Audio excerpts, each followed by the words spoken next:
when the operation of the machine becomes so odious, makes you so sick at heart that you can't take part. You can't even passively take part.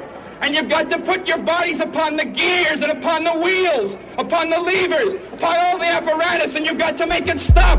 And you've got to indicate to the people who run it, to the people who own it, that unless you're free, the machine will be prevented from working at all.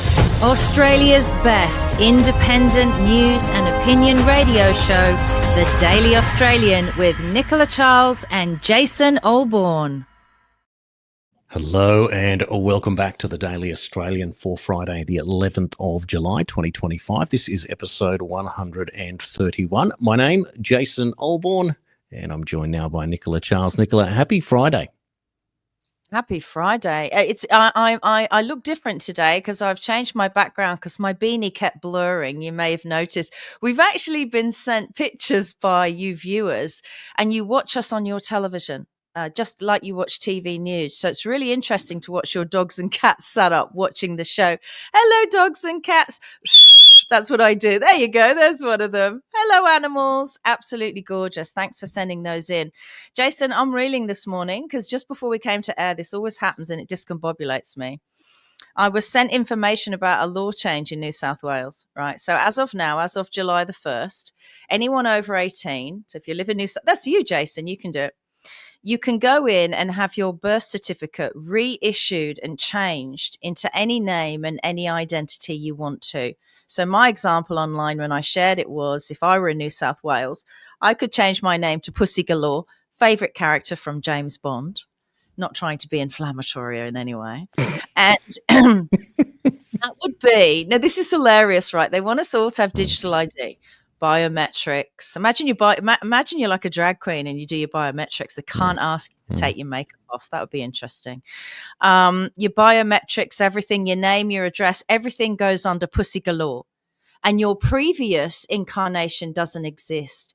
While the rest of us with our real names and addresses and biometrics, we're expected to share everything about ourselves. It's extraordinary. But this is a sleight of hand. Let me warn you people out there who think this is like the most fun thing you've ever heard of. This is a very clever sleight of hand. Lawfully, legally, and in court in particular, this takes you out of your man-woman status and turns you into a corporation because you've changed your identity. So sometimes things sound so fun, don't they? But one of the concerns I have, Jason, is we, the unwitting participants in this New South Wales program, we would have to address that person, employ that person, work with that person under their new assumed name, which could be something, it could be a word, a name that we're not comfortable saying, if you know what I mean. But the law would enforce us to address that person as that name. I think it's a bit strange, right? That's one thing I'm thinking of. The other one, of course, is that you know how people operate, criminals with an alias, they'll say, and other known aliases. So that's a pretend name or a made up name, a fake name, if you will. Like the White Rabbit. Yeah, that's your stage name. It could literally be the White Rabbit on my birth certificate. Oh my God. Yeah. But you're talking about a stage name as opposed to an alias, right? But here's the question I have is, what happens in contract law when you contract to do a deal with John Smith Male and suddenly John Smith Male is somebody else of another gender? Does that contract still hold? The reason I bring that, you can't, if they go into corporate law, which they do, a corporation can't contract with an individual. So does that stop them doing business? You're right. So I bring it up because many years ago I knew of someone who was had a particular contract that they were in, and it was going to bankrupt them. And what they did was they worked out legally what the way to get out of that was to change their name by deed poll, which is what they did. And then the contract was null and void, and that's how they got around it. So that is interesting in itself, and that was probably 30 or 40 years ago. And it's the first thing that popped into my mind when you brought that up. So it's something else, isn't it? If you were to avoid bankruptcy, or what happens if somebody does go bankrupt and they go and change their birth certificate? Where's the chain of evidence there? If you can just willy-nilly change it subjectively, do you then have to show that in terms of your bankruptcy that you've just gone through, for example, or can you just start again? Could that be why? Maybe, I don't know. But then we've heard stories coming out of the US with ICE when they talk about these illegal immigrants, and they all set their birthday at January the 1st. So they can't all be born on New Year's Day. That's the trick. And that's what they say when they pick up. Yes. So this is the thing. So it's an acknowledgement that they're faking it, but it's openly faking it. So all these people come in under assumed names because they've got an assumed date of birth being January the 1st. Then you are completely starting again as if you're somebody brand new and fresh. You've been reborn. It's almost as if this is the other side of what I always called the last taboo, which is faking your own death. That's the one thing that you're never allowed to really, no one ever talks about, but it's obvious that people could do it. You kind of are, right? Yeah. I mean, who would be the perfect person to fake his own death? Jeffrey Epstein. Oh my God. We will talk about Jeffrey Epstein later, but you're so right. You're so right. That's extremely hoaxy. I'll tell you what's weird as well. And this was just a personal thing that I did. It's probably not a good idea that I'm saying this publicly. I think a lot of people do this. I hate that thing on social media where all the balloons go up and go, yay, it's your birthday. And you get all those messages off people. I don't look for attention for like birthdays and stuff. And I always thought, well, some things are private. So I always put fake birthdays. There are fake birthdays on all my social media because my birthday is for me and my family.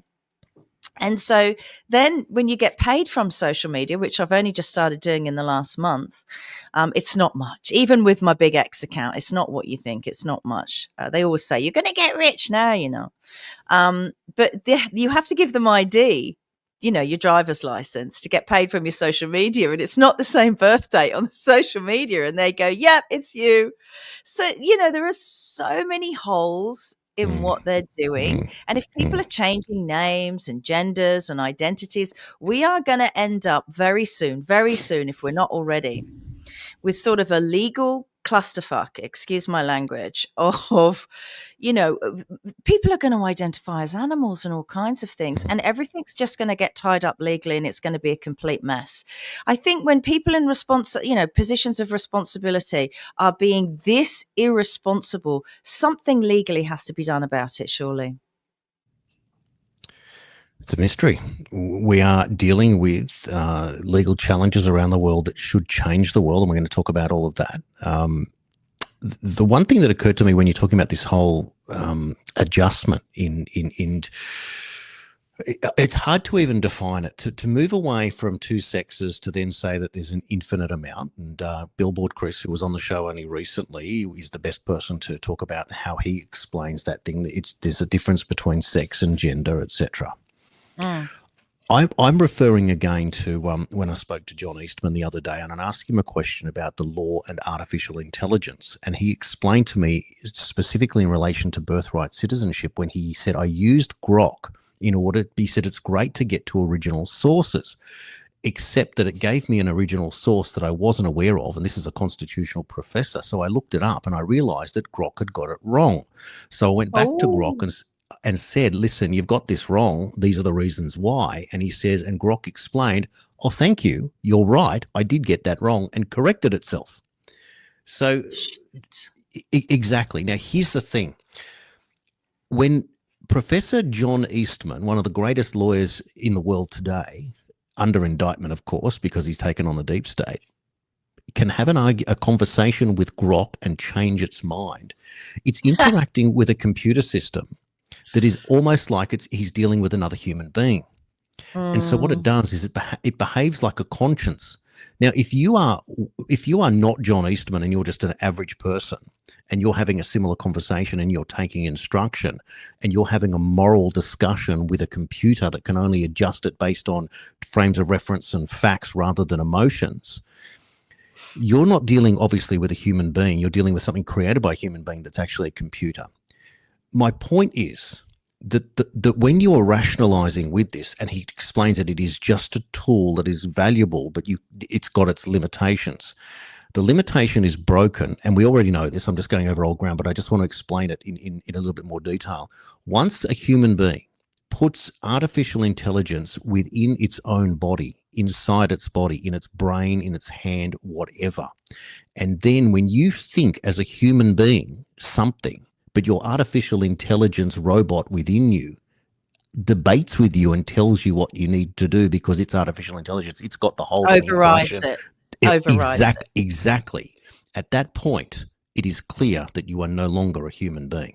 You are Yeah, a well, also it's biological live. robot. Also, it's Yes. live. It's on Wi-Fi, right? So they could literally, I'm not saying they would, but they could essentially lobotomize you. They could take you back to a 5-year-old. But you've already been lobotomized the moment that you accept it under your skin, because now you are Yeah. not a human being. You are a biological robot at that point. So what I'm trying to say is that AI, useful as a tool, very, very dangerous. It's the same as an unqualified human being given a very sharp kitchen knife. If you don't know what you're Yeah. doing, you're going to hurt yourself. It's the Yeah. same with artificial intelligence. If you don't know what you're going to do, you're going to hurt yourself to the point where you're actually taking yourself away from being a Homo sapien. You are some other species at that point, a biological robot. You cannot be considered the same thing. So this is the cutting edge of thought at this point. That's where I'm going. So I just want people to be aware of that, and I want people to have the conversation and the debate, but that's where I'm going. It is a line in the sand that you just cannot cross, because you are no longer human at that point. You think of it. You go and engage with Grok and just ask it simple questions and challenge it on things that you are certain that you know that it's giving you a different answer. The best part would be on COVID stuff, because most people are very educated now. Ivermectin's another interesting one that you can go and get sources from, say, William Macus, and have them and then debate using that and see where you go. That's my point.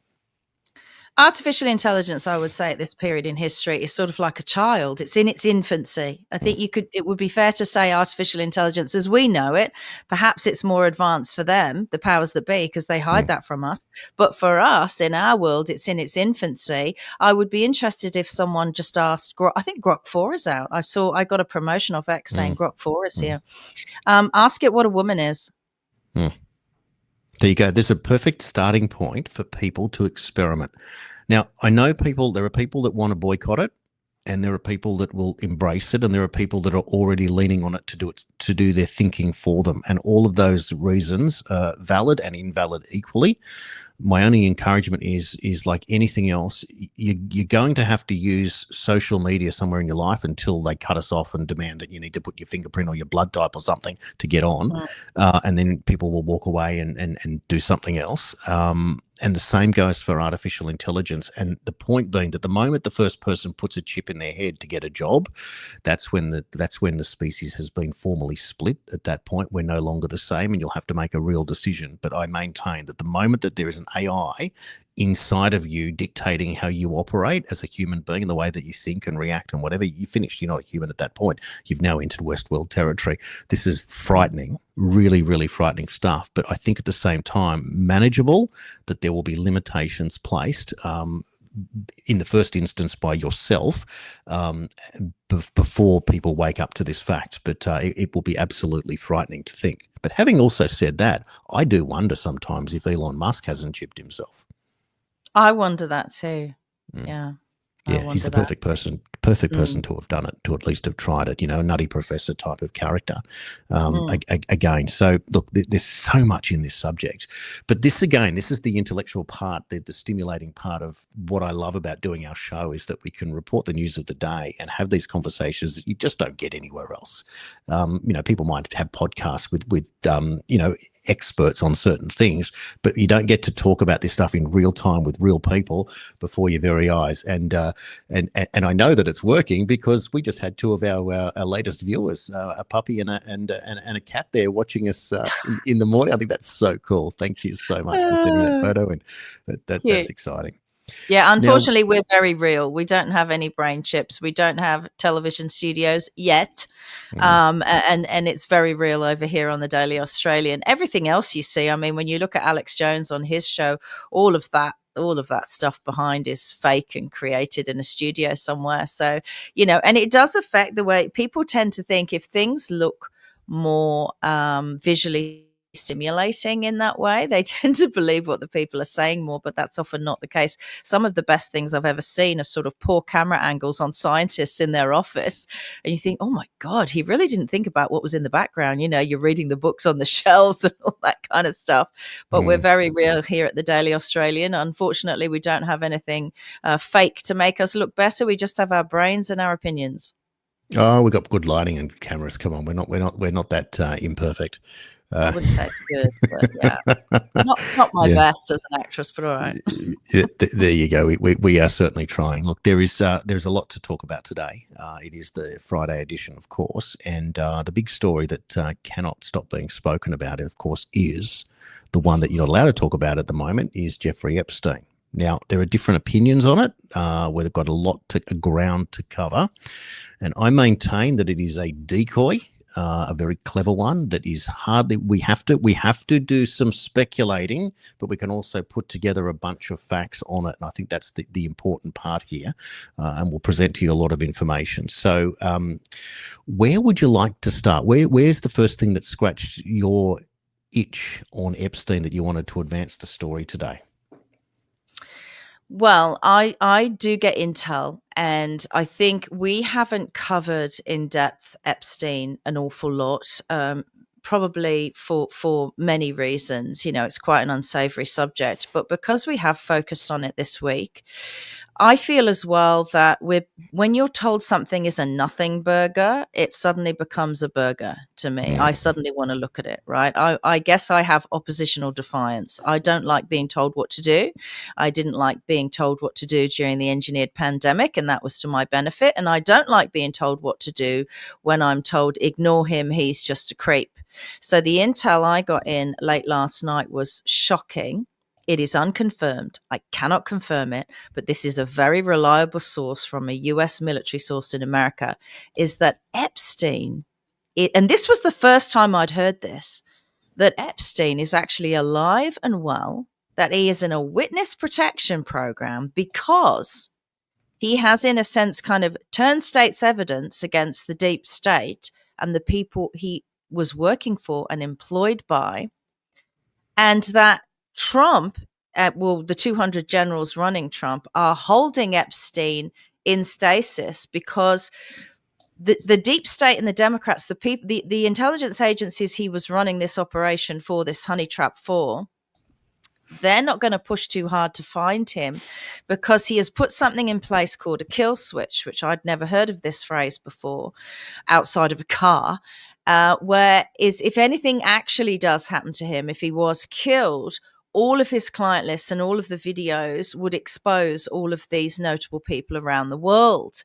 And so now they've sort of backed off, and he's in witness protection, and he's now an asset for the good guys, the 200 generals and Trump. Therefore, he's being kept alive because he's got more evidence on the deep state, dirty, filthy, stinking evidence than actually anyone else alive. It makes sense that would be,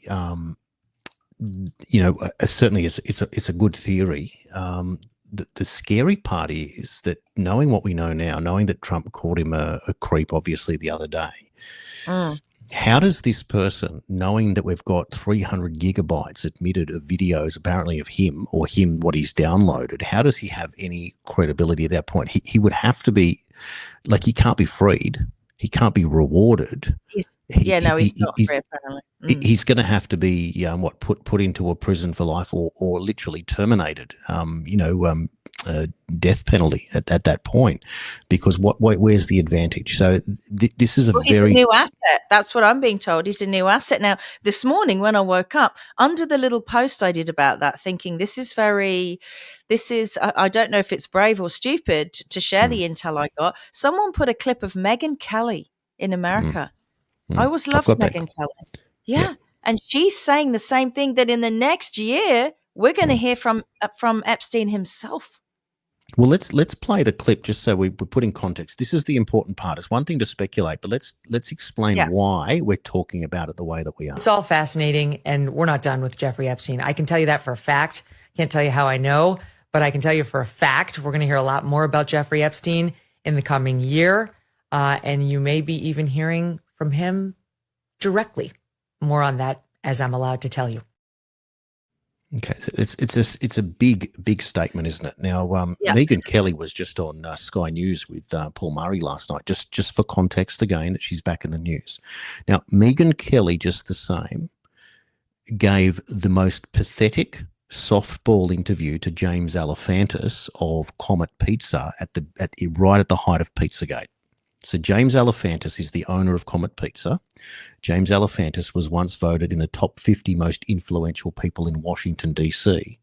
for owning a pizza shop in D.C. with the most powerful people in the world. Makes no sense. So it was discussed that they were talking about a basement at Comet Pizza where bad things were happening.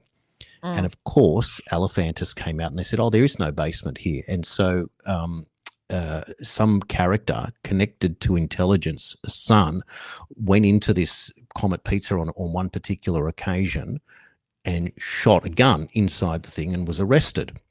Now, the purpose of that was to say that there was no, like, he went in looking for the basement, couldn't find a basement. However, in Rolling Stone magazine, in an interview with James Alefantis, he explained how he was canning tomatoes in his basement at Comet Pizza. So there is a basement because he said that there was. And then he's saying that there wasn't because it was meant to be like a let's call it a kill room, something horrific like that.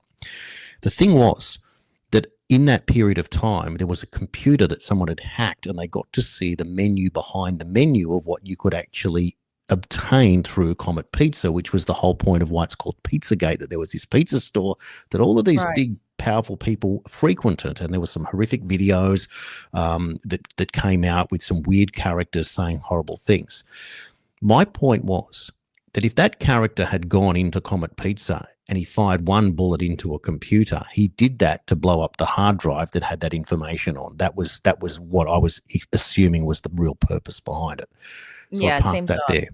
So Alefantis gets an interview with Megyn Kelly when she was at Fox and throws this pathetic softball interview, and it's probably worth looking up. And she basically feeds him the answers to the questions. "Oh, you don't have a basement, do you, James? Oh, no.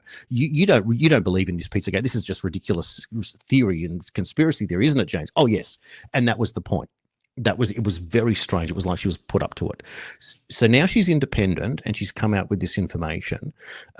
It adds weight to what's going on.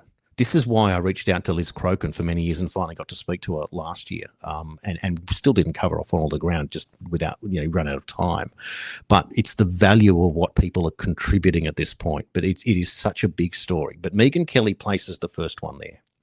Now, I'm now going to play you an extended clip. It's just under 3 minutes from a fellow who looked at the 11 hours of footage of the camera on the door leading to Epstein's prison cell in the SHU, the special housing unit, and he pulls it apart and draws a conclusion. Let's play that clip for you now. Have a look. Did they really think that people weren't going to watch this video? Did they really think that they were just going to be able to put out this BS statement claiming that, quote, the footage confirmed that from the time Epstein was locked in a cell around 10:40 p.m. on August 9th, 2019 until about 6:30 a.m. the next morning, nobody entered any of the tiers of the SHU? Did they really think that we're just going to take their word for it and not look? Well, guess what? I watched it all 11 hours, and let's just say they really do think that we're all idiots. Well, the thing here is that at 12:05 a.m., you can see that in the timestamp, this big dude wearing a hoodie is seen entering this floor. He grabs the bags that are sitting there near the door, presumably linens or something,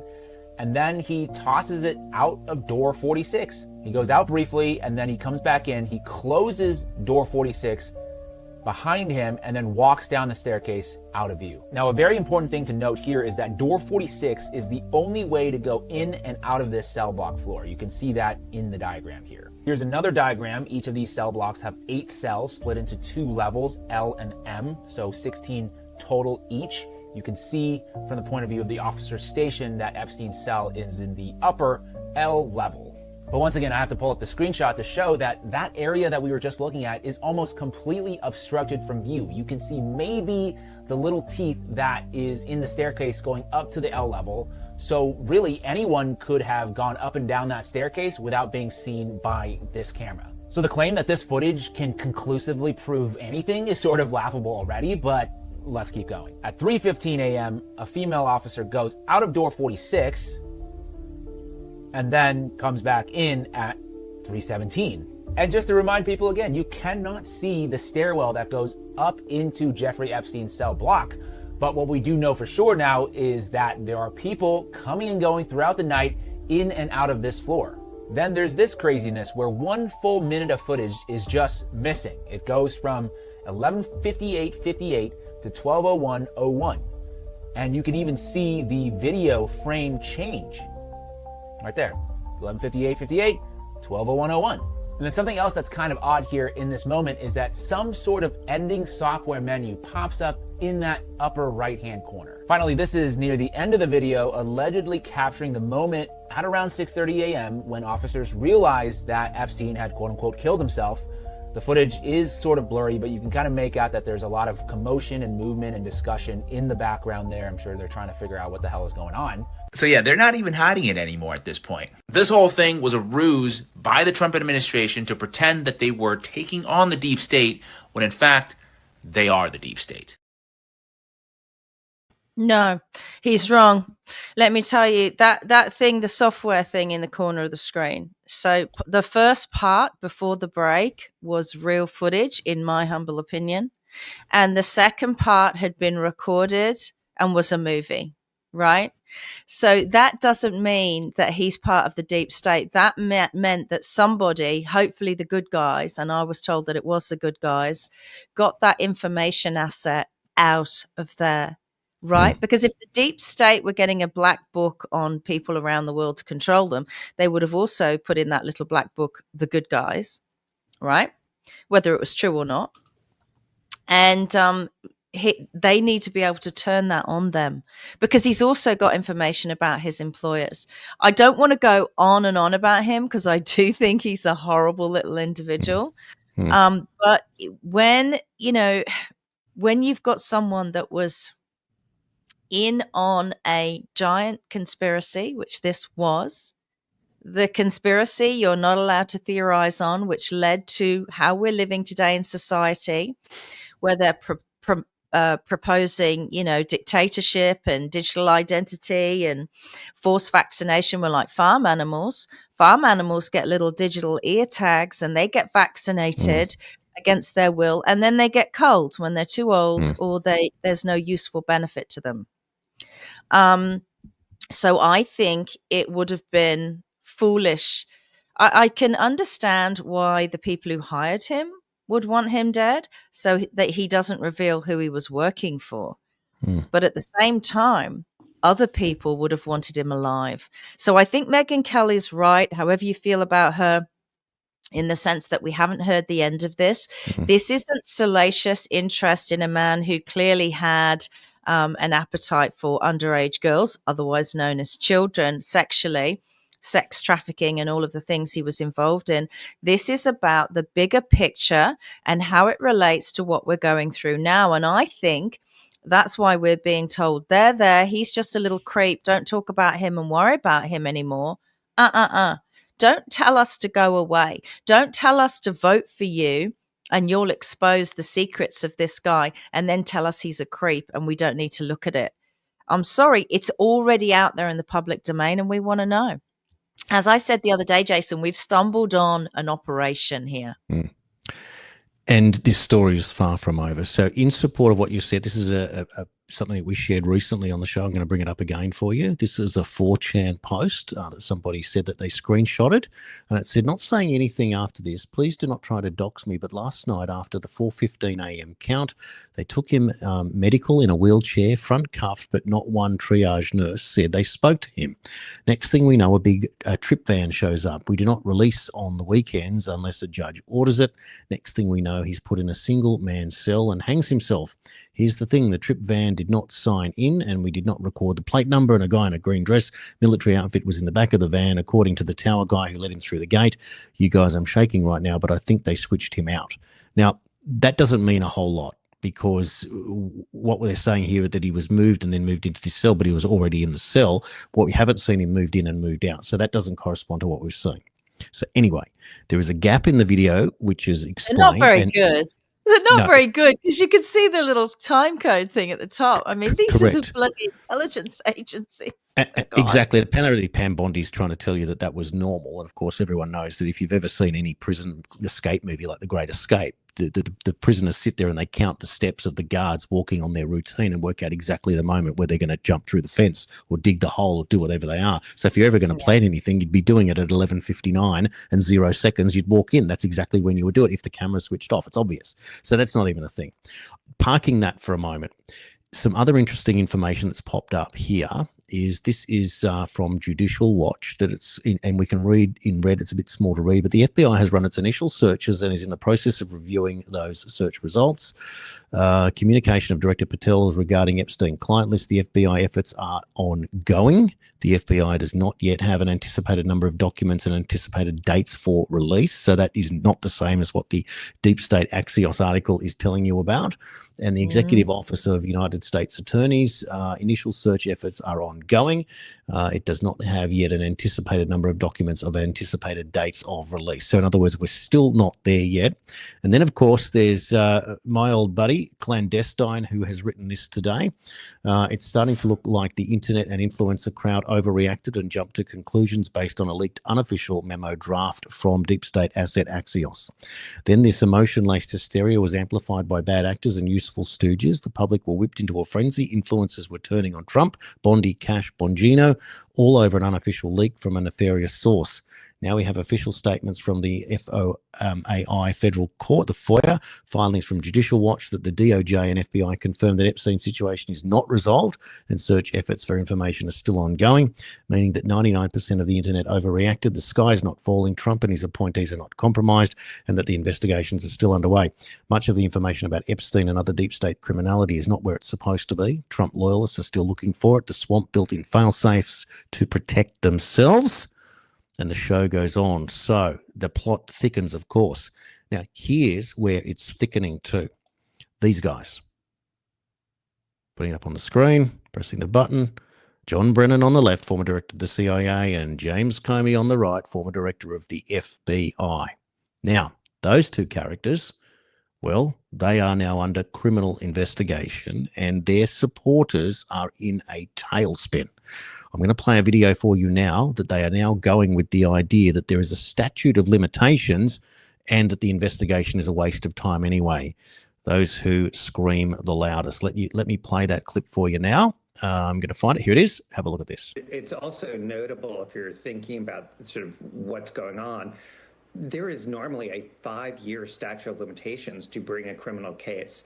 You know, my first reaction to this was, excuse me? I mean, not only is there nothing I know that would suggest there should be a criminal investigation, but of course, as you noted, we don't obviously know everything that would be within the department. So giving them the benefit of the doubt, I don't think they deserve it. But let's say we do that.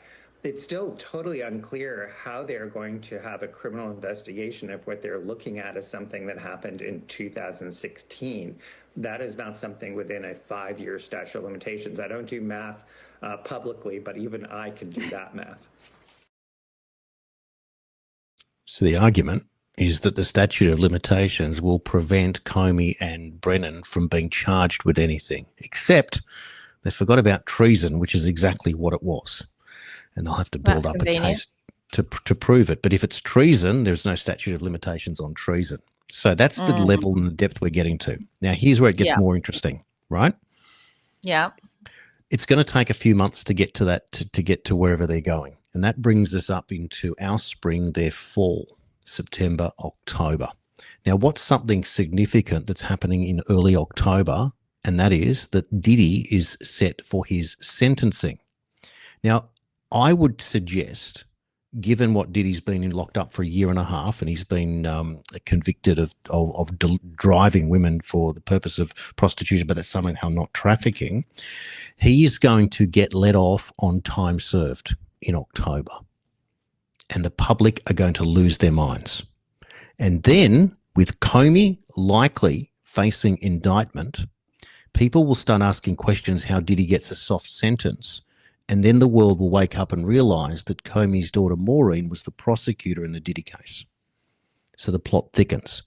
So now, if Trump's mortal enemies are Brennan and Comey and they're facing arrest, you cannot say what that guy did in that video, that Trump is the deep state, when he just took out the deep state.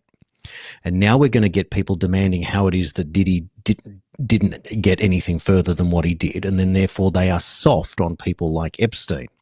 And the world will be screaming for blood in terms of Epstein. Now, who is the world's biggest enemy at the moment? The number one guy that apparently everyone in the world hates, and that's the Prime Minister of Israel, Benjamin Netanyahu. He is the one person who must know where all the bodies are buried. Connected to Mossad, he would have to know. Now, the Epstein thing funded Ehud Barak, former Prime Minister of Israel, who visited Epstein, likely a client doing big deals and all that crazy stuff.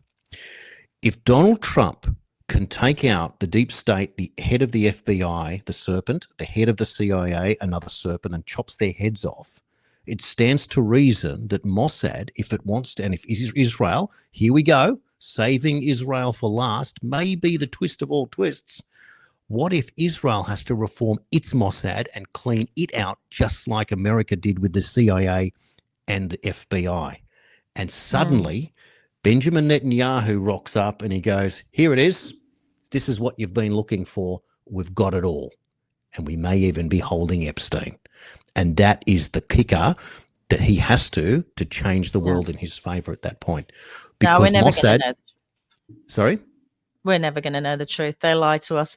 There's blood on the ledger on all of our nations. Blood on the ledger, right? They have presided over genocide, mass murder, assassinations, and they just call it politics. That's what they call it.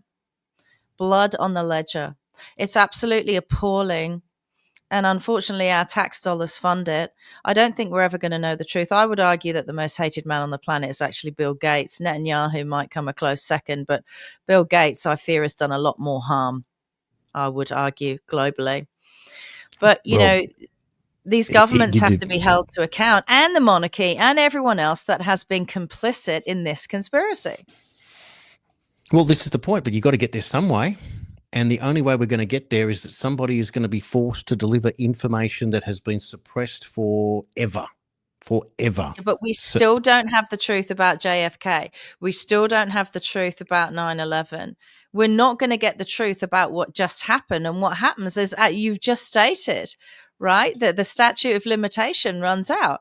Right. So all they've got to do is muddy the water, muddy the town square with lies, as Barack Obama, the CIA asset, said years ago, so that people eventually don't know what's truth and lies. You know, we could be talking about something on this show that is just not true, that is something they deliberately put out there. Because as I said yesterday, we're essentially sort of citizen police officers.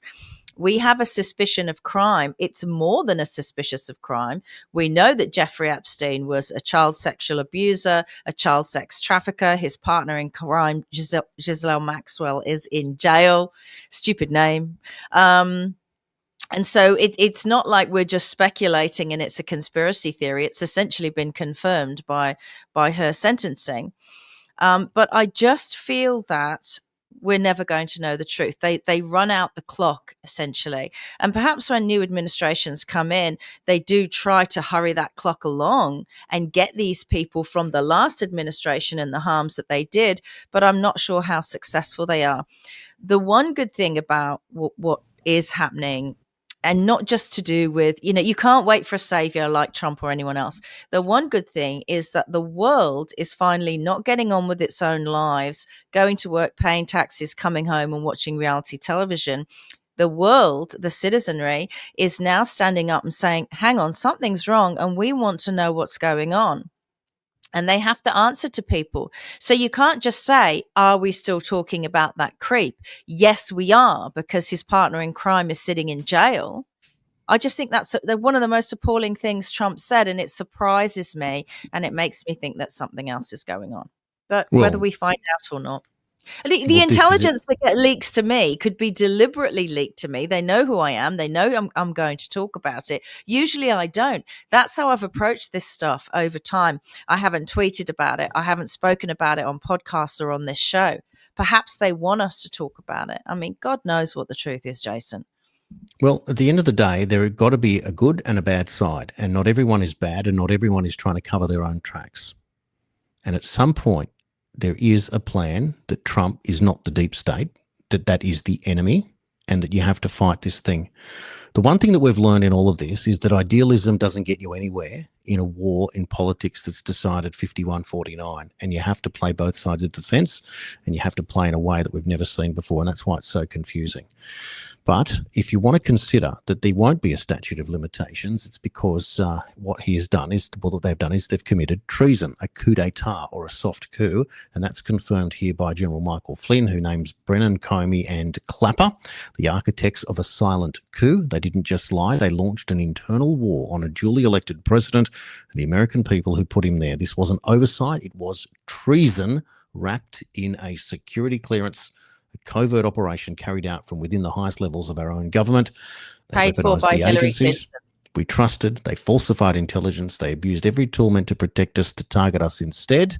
There you go. And when you consider, as you said, paid for by Hillary Clinton, that is why I brought up the October Diddy sentencing, because when they let him go at that point, goes back to the first Q post. It was October. And what did the first Q post say? Hillary Clinton will be arrested tomorrow on October 26th, and there are people going to the borders in case of a border run.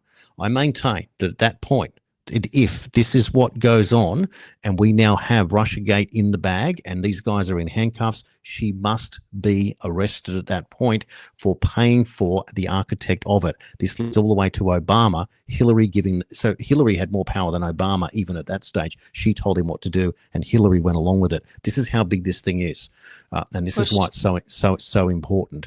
So the Epstein thing is not relevant at the moment when you're trying to put attention onto what's going on here. And if you've got these clowns coming out and saying, oh, statute of limitations, they know they are panicking. They are in trouble. If they are not defending now, but they're now saying, oh, well, if you're saying statute of limitations, you're admitting guilt because you're saying, oh, but you can't prosecute. Well, hang on. Well, look, I thought that you didn't do anything wrong. Hillary Clinton did engineer and pay for the Steele dossier. So just based on that, whether she should be in jail or not, she should absolutely be in court. Her crimes need to be exposed. But I'll tell you what, she's some brazen hussy, the way she stays in America and believes she owns America and the entire political establishment. Because what most of these people do in politics when they're guilty is they run. And I'll tell you someone who's run. Jacinda Ardern of New Zealand, Jason. She's guilty of so much crime. She's being asked to come back to New Zealand to face just an inquiry about how she handled things that we consider a crime, us, the citizen police officers. And she lives in America and she's talking about how kind she is and she's not going back, which I find massively suspicious, Jason. That woman's on the run. More than anyone, she's got so much to answer for. 100%. Well, let's play you some of that clip now. Former New Zealand Prime Minister Dame Jacinda Ardern is facing pressure to return to the country to front a public COVID response inquiry. The country's former COVID response minister says the Royal Commission terms are political and give a platform for conspiracy theorists. Our New Zealand correspondent Jack Nyhoff reports. The former Prime Minister currently lives in the United States. However, New Zealand authorities don't have the power to force her to face the public review while she's overseas. There are issues in relation to our powers when people are out of the country, for example. If she's in the country, we will consider her position. She's facing pressure to front up and defend decisions she made using extraordinary emergency powers. Wartime executive powers she had. As somebody who's always claimed they were in politics for the children, surely the good of our tamariki should be front and centre of the mind of one Jacinda Ardern when deciding whether to front up and be honest at an inquiry like this. Dame Ardern oversaw New Zealand's response to the pandemic as leader of the country, including border closures and several lockdowns. Crises make governments and they break governments. She resigned in January 2023 after a dive in popularity. She was replaced by Chris Hipkins, who led the Labor government to defeat at an election later that same year. During the pandemic, Mr Hipkins served as Health Minister and COVID-19 Response Minister. I think the terms of reference have been deliberately constructed to achieve a particular outcome, particularly around providing a platform for those who have conspiracy theorists' views. The current opposition leader has also been asked to answer questions at the Royal Commission. We've said that we'll cooperate as much as we possibly can. Should she front? I think she should. She was the key decision maker through that period. Dame Ardern is currently promoting her new book and a documentary focusing on her empathetic leadership. I remember one of the early titles I floated with the publisher was Run. But not all Kiwis agree with that leadership style. The second phase of the inquiry heard from business owners and families who say they suffered crippling losses and in some cases couldn't fare well loved ones. Lockdowns, vaccine safety and vaccine mandates are currently the focus of the inquiry, which is taking place in Auckland. Bitch. Murderous bitch on the run. She even said there, she nearly called her book Run. And twice in that news report, they mentioned conspiracy theories or conspiracy theorists, because it's just a conspiracy that she was a monstrous totalitarian dictator. And she said, I'm only in this job for the children. Yes, you were, to inject them. Absolutely. What a horrible person. And now you can't even go quietly. This is the problem with her and Dan Andrews. They can't go quietly and take their pieces of silver that they took to harm people. No, they've got to stay famous. They've got to make money. They've got to write books. They're addicted to the fame. I feel sorry for you. Go away. Jacinda Ardern, and then that story, political. They said it was political because it provides a platform for conspiracy theorists. Well, if that's She's not the in case, politics. How can it be political? She's not in politics.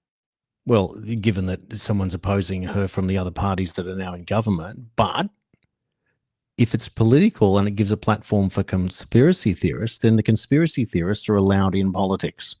There you go. You're allowed to investigate now. And of course, the use of that term is a derogatory term to mock anybody who asks questions outside of the establishment. So you notice what they're doing? They're shutting you down. Yes. They're using credentialism to say that you're not qualified, even though they've lost their credentials, and someone else with the credentials is now doing it. And they're now mocking, ridiculing, etc. So first they ignore you, then they fight you, or then they mock you, then they fight you, then you win. So we're at that stage now. This woman's running for her life. Here's the difference, Jacinda Ardern, between a conspiracy theorist and the former Prime Minister of New Zealand. I don't need to run from a country. I don't need to hide. I can front up and sit on camera and talk to people. Why can't you? Is there something wrong with this honest conspiracy theorist that you label me? Or is there something wrong with you who is too scared to return to your own country? Can you imagine how weak you are as a human being, that you are leading your country and telling your countrymen and women that you must listen to us. We are the sole source of truth. And if you don't take your vaccine, we will let you rot in some institution until you comply. And then you FO to the United States, you get in front of that horrific human being, Oprah Winfrey, who makes friends with Harvey Weinstein and John of God, for goodness sake, who raped, and exactly, to flog a book and to protect yourself and to put on that. Shame on you, Jacinda Ardern. That's about as bad as you can possibly get. Now, I'm going to give you some bad news now.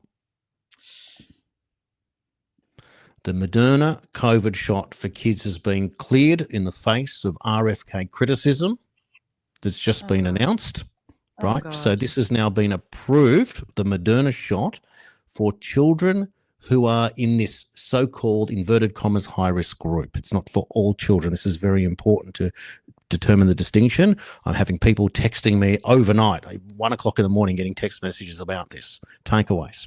The Food and Drug, the FDA, gave full approval of Moderna's COVID vaccine for kids under 12 who are at increased risk from the disease. So how do you define that? I don't know. US regulators using RFK Jr. have taken steps to curtail access to the shots, including removing them from the country's recommended immunisation list for healthy children and pregnant women. The new approval means healthy children who want COVID vaccines will likely need to get them off-label, according to the company's statement. So they're making it difficult to access them. That is the important part of what is going on here. Now, you must remember that this week, these big pharma bastards tried to sue Kennedy for removing it from the immunisation schedule. So this is a to and fro. Now, I don't know, and I'm going to do this live because this is just the way this show is working. I want to ask you the question. I've got the clip loaded of Recep Levy when I interviewed him in August of 2023. I've cut the 4-minute segment. I think we've played it before in the show where he specifically talks about the jab. And the reason that I'm offering to play this for you now is that it will explain that this person is on the panel of 17 who is making these decisions, who understands fully what we're dealing with. So for context, I think it's valuable, but it will add a few minutes to the show. Would you like me to play it? I don't mind. Look, I think it's great that he's on the panel and he does seem to be opposing, but I think it was just him and one other person that opposed it. It's not exactly the mass clear out that I would have liked. This is related to the Jacinda Ardern story. Mm-hmm. Right? Her famous clip was in a cheap motel room, it looked like. She was saying that if you don't get tested, we'll keep you in a facility for longer. And I heard the word facility and I was like, you don't have a right to put innocent people in a facility. I'm telling you now, these leaders and these people need to be in a facility. If you want to play the clip because you think it helps highlight that, fire away. What I've got also is got a shorter one. I'll play this one first. This might get us to the same point, but this is Recep Levy on Epoch Times. Take a look. It's a much shorter one. The Ministry of Health in Israel is actively hiding critical information about side effects of the vaccines from the Israeli public. Today I sit down with Recep Levy, an expert in risk management and health systems, and a professor at the MIT Sloan School of Management. He's co-authored a paper that found a 25% rise in heart attack emergency calls among young Israelis after the country's rollout of the COVID genetic vaccine. The main question that we need to ask ourselves is, do we have enough evidence from this study and many other studies to say, halt? Today we take a look at a series of leaked videos that show authorities in Israel, one of the most vaccinated countries in the world, knew much more than they let on about the vaccine's side effects.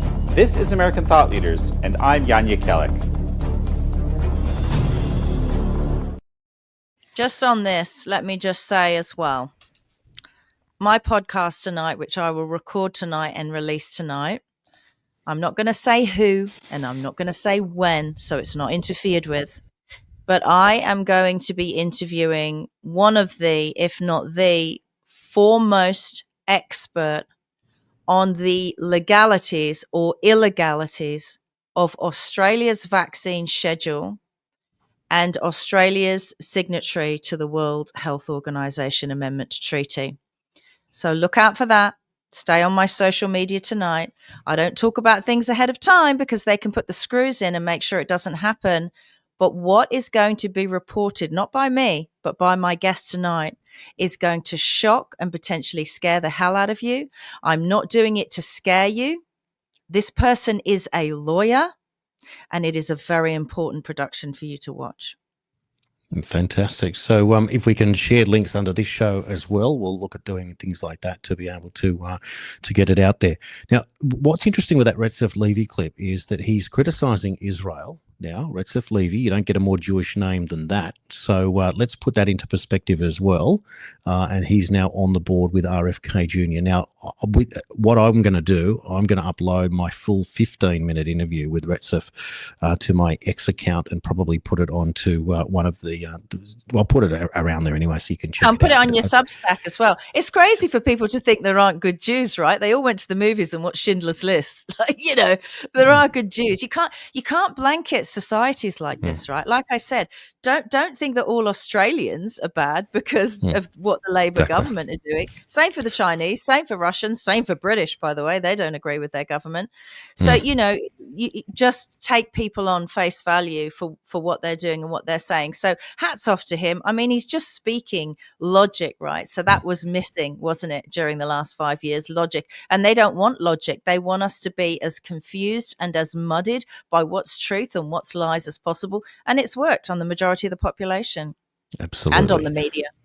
Well, we're tossing backwards and forwards between good news and bad news. I want to play a clip now from the Environmental Protection Agency leader Lee Zeldin in the US, and he's talking specifically about contrails. Take a look. Concerned Americans have urgent and important questions about geoengineering and contrails. The American public deserves and expects honesty and transparency from their government when seeking answers.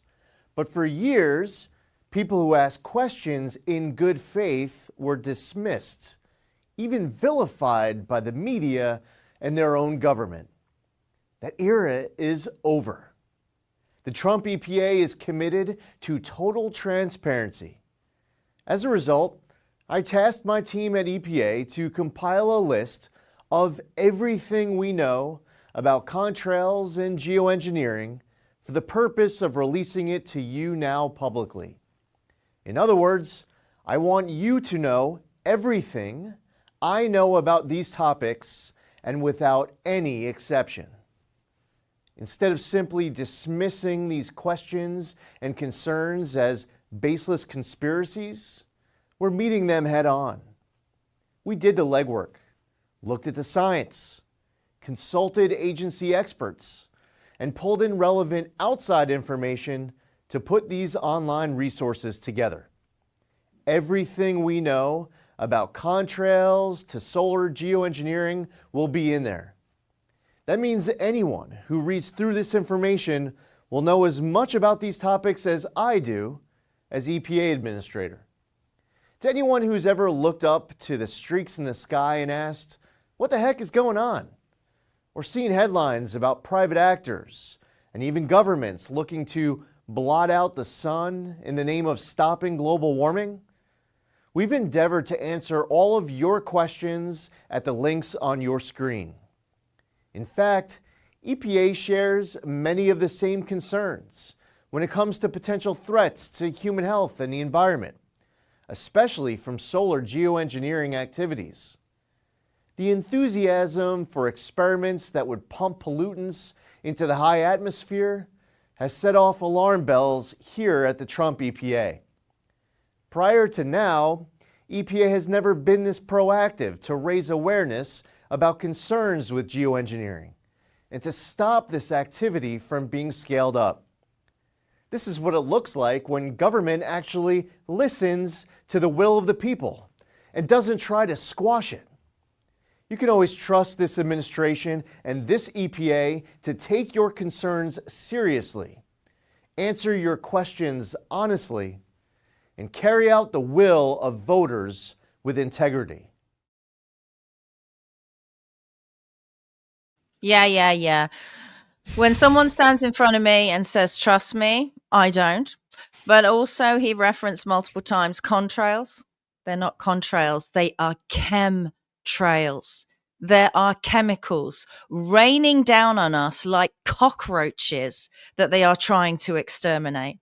The tops of my fir trees in my garden, we have a giant sort of Christmas tree. It was just there when we moved in. God knows how old it is. It's dying from the top down. Same in America, in all the mountain ranges. They're calling it Firmageddon because they're dying from the top down. So it's not a poison in the soil. It's a poison from the air. So if it's doing that to them, what's it doing to us? Oh, and suddenly the world gets respiratory problems. You know what? Stop telling us to trust you and just do something about it. While we can still see the planes in the sky in Australia, in Melbourne, where I am, it's not every night, it's not all the time, but at least a couple of nights a week.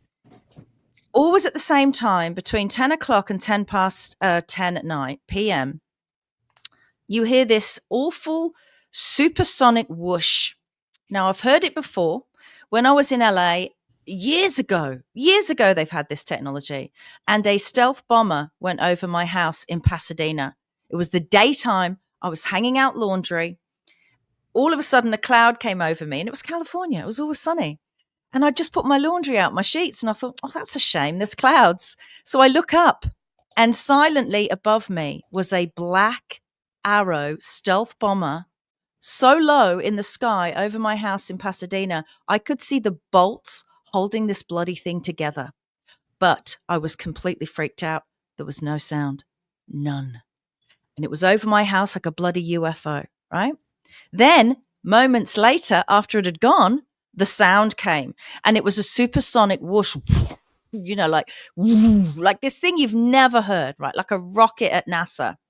That sound is above Melbourne, above Victoria, a couple of nights a week between 10 and 10:10 at night.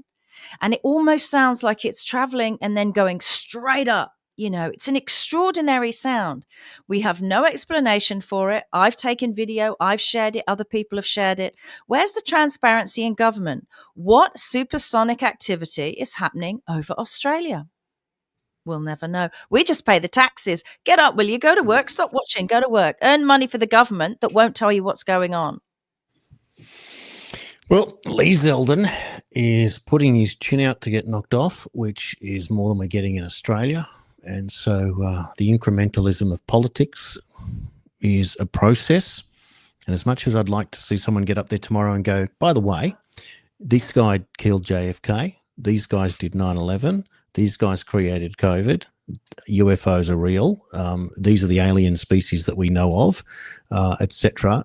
You can't just do that, unfortunately, as much as we all thought they would be able to do. What is your statute of limitation? How old do you and I have to be, Jason, before we get the truth? Well, the reality is this. Whatever we don't get at the end of this Trump term is the best that we're going to get. Because if it goes any other way, so we've got 3.5 years to get to the truth. And this is the best chance we've ever had in our lifetimes. I want to play another clip now, a short one. We're getting to the end of the show, but there's a couple I want to share with you. This one is about an ICE arrest to show you where we are today in the split in the US. Check this one. Suspect's name, Melvin Varela Perez. He's been wanted for 5 murders and is considered a high-ranking member of the gang. But even though he's been on El Salvador's 100 most wanted list since 2016, he crossed the border and was released into the U.S. under the Biden administration. Perez was arrested alongside an associate named Rene Escobar Ochoa, who had a red notice from Interpol out on him when he came across the border. The Department of Homeland Security reacting in a statement saying, quote, the Biden administration allowed 2 ringleaders of MS-13, one of the most violent gangs in the world, come straight into our country. One of these depraved aliens is on El Salvador's 100 most wanted fugitives list and is wanted for 5 counts of murder. The other has an Interpol notice for drug trafficking. These are the kinds of scumbags sanctuary politicians are protecting and letting walk free on America's streets. Borders. I can't believe the Fox News host had to say the word scumbags. We're really getting to it now in the news. You know what? Those deep state politicians, the Clintons, the Bidens, particularly Hunter Biden, they think they're so badass. And the reason they keep getting away with their crimes is because they live in America, right? So they're reasonably safe. They're reasonably free. They've got all the security. I think we should sentence these people and banish them to El Salvador, where the real badasses are. Let's see how bloody clever you are then.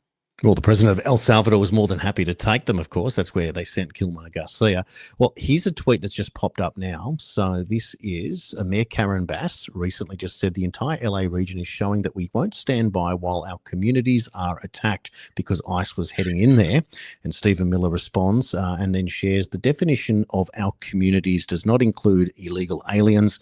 Illegal aliens are robbing, plundering and stealing our communities. So you now have a defined war between the Democrats and the Republicans with their ICE that just got a $40 billion up stamp in terms of resources are now capturing people wanted from 5 separate murders, and the Democrats are telling you to protect them. I don't know about you, but I don't want murderers in my neighborhood, and I'm not afraid to say that if you got here illegally and you're committing crimes, you're out, and we don't want you. And that's basically it. My dogs are pretty hungry. You know, I could not feed them for a day. That could work. Yeah. You know what? Sometimes, Jason, I think, right, that, you know, we talk about the deep state. Who are they? It's the bankers. It's the Clintons. Sometimes I get a sneaking feeling that when someone else other than the deep state is in control of the US administration, I'm also suspicious of the term administration. I think we're all in administration, I'll be honest. I sometimes think that this is now, right now, today, the city of London, which, let's face it, is the monarchy and the bankers, versus Washington.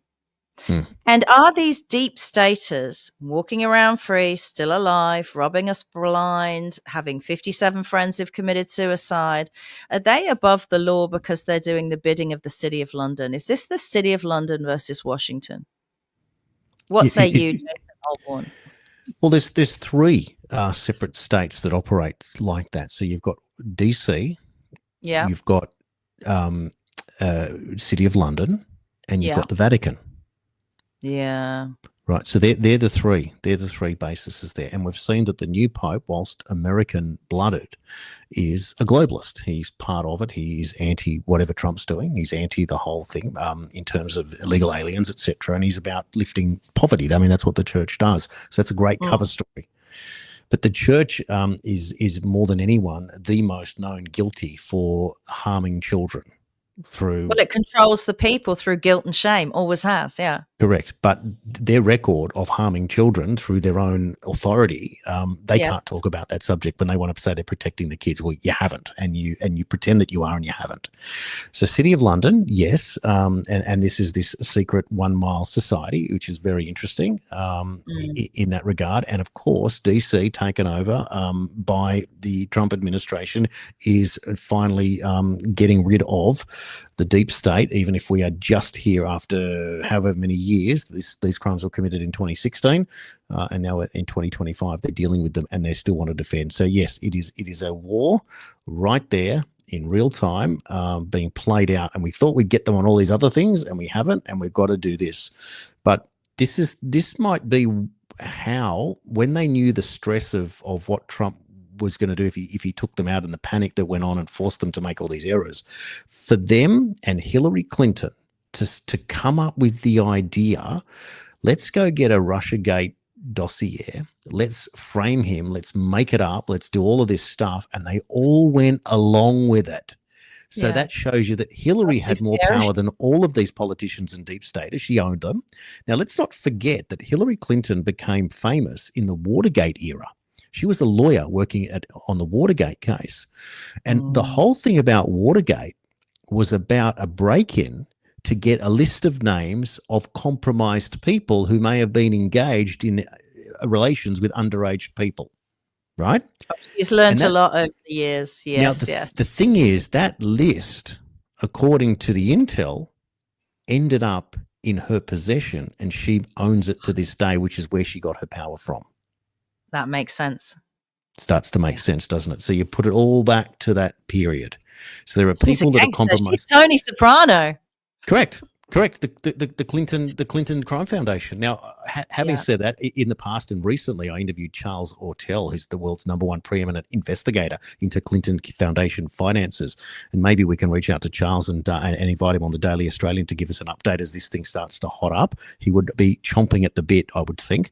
Charles is every bit as good as Harry Markopoulos, who was the other person who uncovered the Bernie Madoff Ponzi schemes. And his book, his famous book on the subject, was called No One Would Listen, and the films about Bernie Madoff and the realization up until the point where they literally were in the authority room, and they had them dead to rights, cold on the crimes that they were committing, and they were in the room and they thought they were going to be gone and handcuffed at the point. And what did the authorities do? They all turned their heads the other way and let them go. They didn't even look at the evidence. They just gave it's incredible, the Bernie Madoff story with No One Would Listen, Harry Markopoulos, and the same applies for Charles Ortel. So that's how exciting this thing is. Now, we are really at the end, but I want to throw you the GB, the Great Britain. My God, this news story about the education system. I've got to throw this, and this is probably our elephant in the room clip. And I did want to play the clip of Jacinda Allen doing a real estate key handover. Let's run the British one first, and then if we've got time, we'll run the other one. But this is your today's elephant in the room.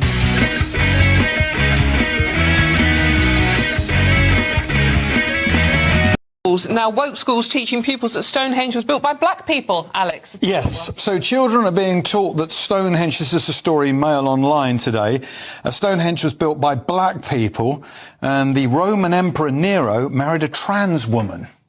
These are the stories that are being, and they're also being told in pro-transgender lessons that slaves had their body parts altered, and it was a form of gender transition. I mean, you couldn't make it up. There's an elephant in the room, isn't it? Wow.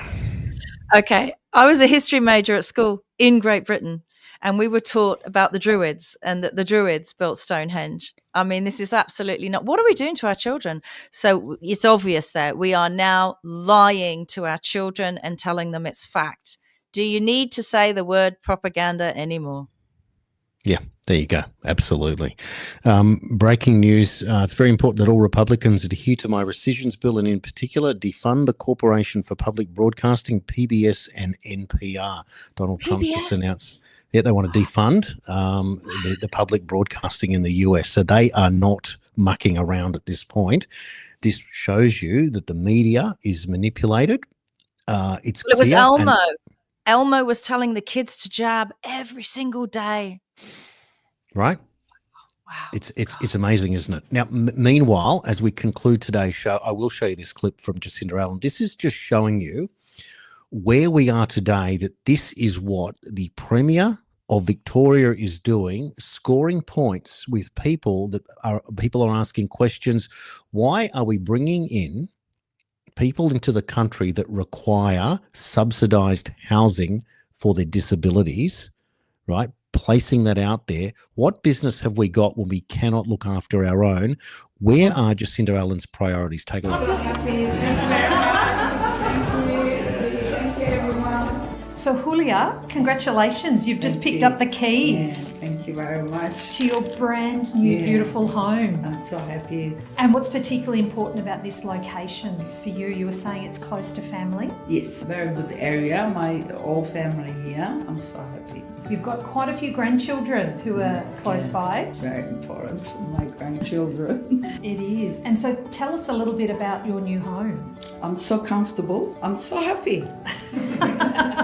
It's modern, it's fresh. Yeah, very modern, very clean. And close to good public transport. You've got services close by. I think walking 6-7 minutes walking and train stations. Yeah. I'm so happy. That is great. When you're more older, catching train. Can we have a bit more of a look around your beautiful new home? This is the bedroom, the main bedroom. We've got beautiful light, big open windows. Yeah. So this is the bathroom. How lovely. Yeah, very big. It is very big. Other place. Not so big? Yeah. Very that's the laundry? Yeah. Yes. Yeah, beautiful. Lots of good storage. Yeah, beautiful. Yeah. Very big. And then this is your kitchen area. Fantastic.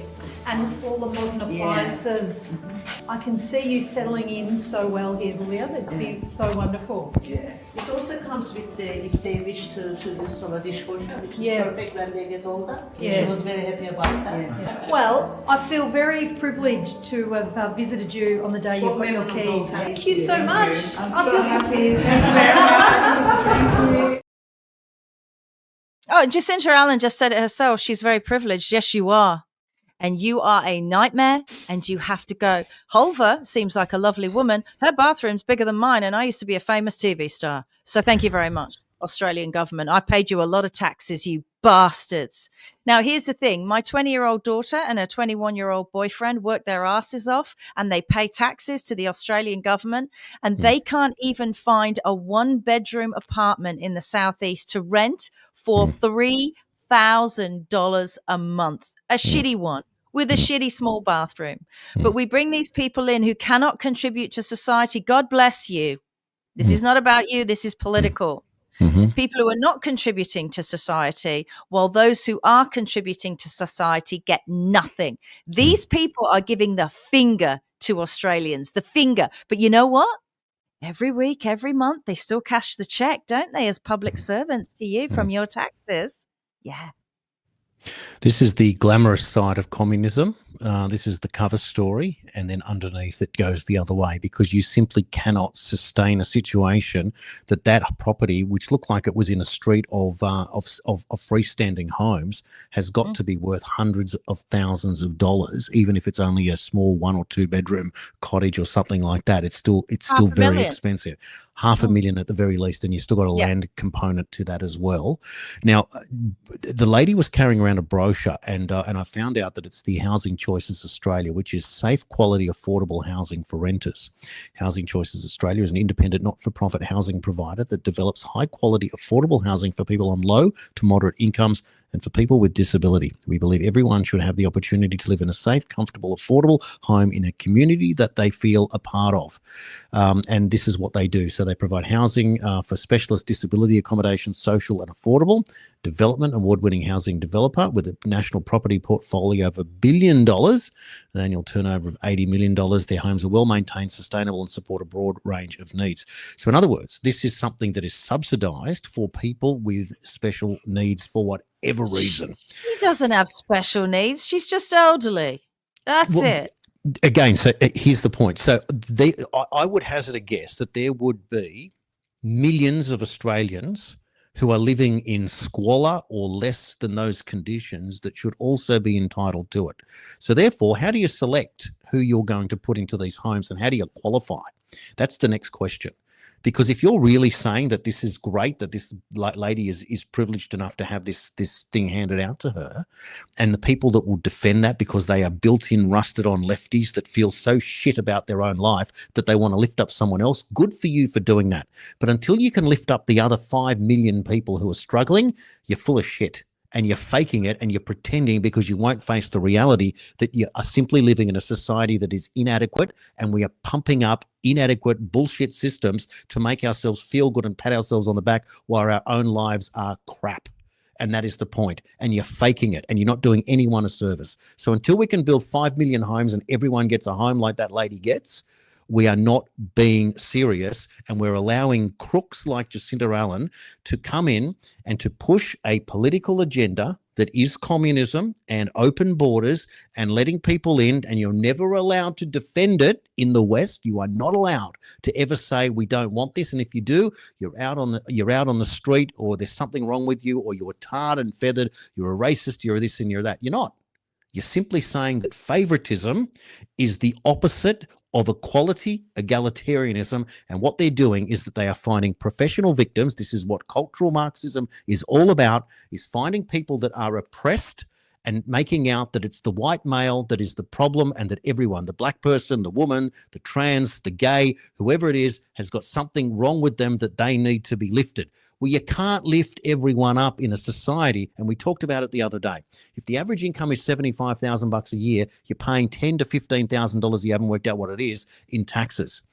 I have spoken to people who work for people who are on the NDIS who get 5 staff members a shift in a 24-hour period to monitor one client. Each person is drawing about $40 an hour with your holidays and everything else. So you're spending $200 an hour, $4,800 a day to supervise one human being on the NDIS multiplied by 7. That's $35,000 a week before you even start. How is it possible? How is it possible? So it's $8,000 a day. So megabucks. It's $1 million a year. I've got my numbers wrong in doing it, but we worked out it's $1 million a year for one human being. How many people have to go to work and pay taxes to raise it? If you're paying $12,000 a year in taxes on 75 grand, it's an average person. You're going to need what? 100 times 8,000 is 800,000. You're going to need 100 workers to fund one person on the NDIS. How do you pay for everything else? It's not sustainable. It can't possibly work. I would ask what changed, Jason. So my parents-in-law were both from Greece and came here in their 20s. Because it would make sense for a country to bring in people of that age group when they migrated to Australia. They're citizens now, because it's all through their working age, contribute to the country. And do you know how many dollars my parents-in-law, who could barely speak English when they came here, got from the government? 0. Do you want to know how many homes they got from the government? 0. The donut. Yep. Do you know what that caused them to do? Open up fruit shops, start a business, and become success stories. to buy homes. So what are we doing bringing in elderly migrants who cannot contribute to society? This is the DEI lie. You know, I'm married to a Greek. He's the brownest Greek you'll ever see. What do we get because he could be considered a minority group? Nothing. Zero. Something has changed. Something's going on. They've screwed over the domestic populations of this country. And if they don't bring in their new voters, they're not going to get any votes. And they don't care about these Australian children in their 20s. Like when my parents-in-law came, my daughter and her partner, they've got their whole working lives ahead of them. Now they could decide to go to another country. They could decide to leave because Australia is preventing them in a racist manner because of their skin color, because one is of British origin and one is of Dutch origin, from getting ahead in this country. The way that they smile, the way Jacinta Allen smiles and sticks it to Australians by putting this out. This is the kind of thing I advise you, Jacinta Allen, to keep a secret. Yeah. Well said. Last little note before we go, I just noticed this one. The state of Indiana, the Office of Governor, he has announced that he's ending DEI. He's signed an executive order replacing the divisive DEI ideology with a level playing field of MEI, which is merit, excellence, and innovation. There you go, Jacinta Allen. You could certainly learn from that. Well, I'll tell you who should learn from it is Brad Batten, the opposition leader in Victoria. With a year out from the election, there's a guy that needs to change tack and stop doing what his counterpart in the federal government, Susan Ley, is doing. You've got to come out with your own policies and plans and come out with a way to oppose everything that the state Labor government of poison has done to the state of Victoria. It is an absolute shocker. Well, I'll tell you what, we've had a massive week once again. It's been a lot of news coverage, a lot of directions, a lot of new hope, and a lot of disappointment at the same time. And I want to thank everyone for taking part, for sharing, for liking, commenting, sending me information, sending Nicola information. Also at the email there, the dailyaustralian@gmail.com. Welcome to send stuff through. And thanks also to everyone for who have subscribed to our annual plan, the $75 plan, and for all of our foundation members, of which Amanda has now joined as a foundation member as well. So thank you so much for taking part and supporting independent media. It's almost like we're in a game show, right? And they were given 6 months to destroy Australia. My God, they're doing really, really well. Thank you so much for watching again this Friday, the Daily Australian, with myself, Nicola Charles, and Jason Olbourne. Have a fantastic weekend. Switch off from everything. Enjoy the time with your family. We're going to shoot off now and do Unchained, which is a private broadcast that we do just for our subscribers. So if you're not a subscriber, jump onto that. Otherwise, we'll see you again on Monday.